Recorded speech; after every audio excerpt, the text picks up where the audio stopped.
Որևէ մեկի ապրելու ձևը, շարժվելու ձևը կամ չգիտեմ որևէ մի բան, եթե որևէ մեկին դուր չեկավ ցանկացած պահի, իմացեք, որ ցանկացած ձևով սա կարող է բոլորին առնչվել։ Մի մարդ, ով ամբողջ կյանքում բարեգործություն է արել, մենք դեռ շատ փոքր ենք եղել ու ես դա միշտ տեսել եմ, դեռս քաղաքականության մեջ չի եղել կամ այսքան մեծ ունեցվածքի տեր չի եղել հայրս, որը կամաց տարին ընթացքում է ձեռք բերել, մենք մշտապես ականատես ենք եղել այդ բարեգործական արարքներին, ծրագրերին, այո։ Ու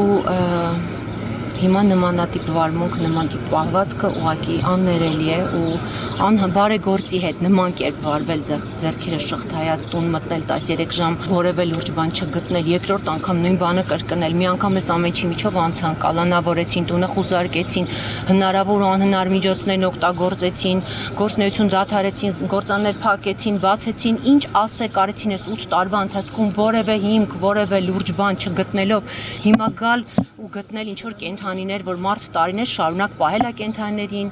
բազմաթիվ անգամներ հեռուստատեսությամբ, լրատվամիջոցներով դուք տեսել եք այդ կենդանիներին, դա նորություն չի ու գաղտնիք չի, դա իր հոբին է, նախասիրությունն է, թորնիկների հետ գնում կերակրում են կենդանիներին, բադիկներին հաց են տալիս, չգիտեմ, այդ այն տարածքն է, որտեղ ընտանիքով ժամանակ են անցկացնում, ձուկ են որսում,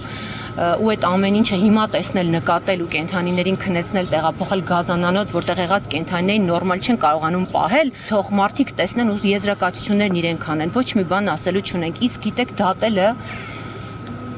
աստվածաշնչյան պատգամներով են առաջնորդվում, պատարակներ են գնում, սաղմոսներ են ասում, բայց քրիստոնյայի կյանքը դա ամենօրյա աշխատանքի, ամենօրյա ապրելու ձև է, ամենօրյա ապրելու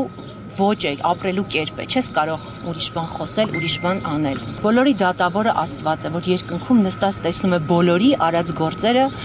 ու ինչը ունի սկիզբ, սողոմ ունի իմաստ ունի մատանու պատմությունը կարծեմ բոլորդ գիտեք, որ սա էլ կանցնի, վստահ եմ սա էլ է անցնելու։ Աստված վերևն է, ես վստահ եմ, որ ամեն ինչ արդար է լինելու։